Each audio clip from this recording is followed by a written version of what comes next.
Video बहुत काम की होने वाली है क्योंकि आज की वीडियो में आप वर्ग का परिमाप कैसे कहते हैं, क्षेत्रफल कैसे कहते हैं, कैसे निकालते हैं, ये सभी चीज़ें आपकी आज की वीडियो में सीखने वाले हैं। साथ में हम क्वेश्चन भी करेंगे।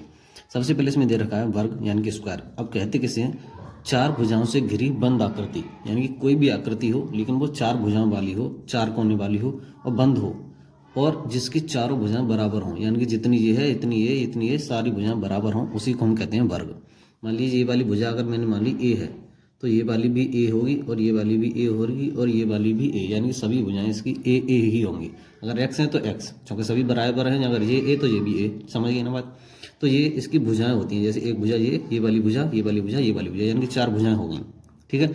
अब अगली बात आती है कि वर्ग का परिमाप कैसे किसे कहते हैं। किसी भी चीज़ का परिमाप हो, वर्ग का हो, आयत का हो, किसी का भी हो, परिमाप कहते हैं जो बाहर वाली बाउंड्री होती है ना। जैसे मान लीजिए कोई खेत है, इसके बाहर वाली जो बाउंड्री है इसी को हम बोलेंगे परिमाप। समझ में आ गई बात। और जो अंदर वाला सेक्शन है ये वाला, इसको बोलते हैं हम क्षेत्रफल यानी कि एरिया। इसको बोलते हैं परिमाप यानी कि पेरीमीटर, और ये क्षेत्रफल यानी कि एरिया।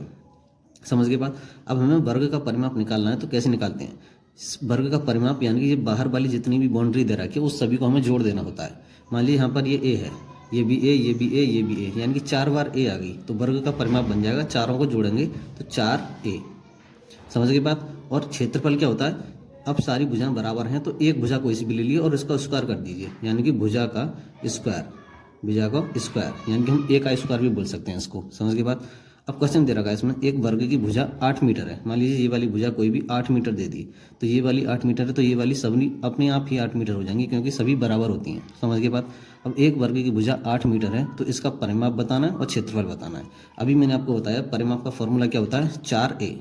ठीक है। तो हमें परिमाप निकालना है तो मैं यहाँ पर लिखूंगा परिमाप बराबर, और फॉर्मूला होता है 4a। ठीक है। और 4 तो फॉर्मूला में ही है तो हम लिखेंगे 4, और a बराबर हमारे पास क्या है 8। तो यहाँ कुछ नहीं होता तो गुणा का निशान होता है, 8 का इसमें गुणा कर देंगे तो 8 चौक 32 मीटर इसका आ जाएगा परिमाप। समझ गई बात। और हमें निकालना है इसका, मान लीजिए क्षेत्रफल। क्या निकालना है, क्षेत्रफल निकालना है। तो क्षेत्रफल का फॉर्मूला क्या है, भुजा का स्क्वायर। और भुजा कितनी दे रखी है 8 मीटर, सवाल में 8 मीटर। तो 8 का हमें स्क्वायर कर देना है, यानी कि वर्ग कर देना है। और 8 का 8 में गुणा करते हैं तो ये हो जाता है हमारे पास 8 8 64। ठीक है। 64 मीटर स्क्वायर इसका हो जाएगा क्षेत्रफल। आगे और ऐसी वीडियो देखने के लिए चैनल को सब्सक्राइब कर लें और वीडियो को लाइक ज़रूर कर लें।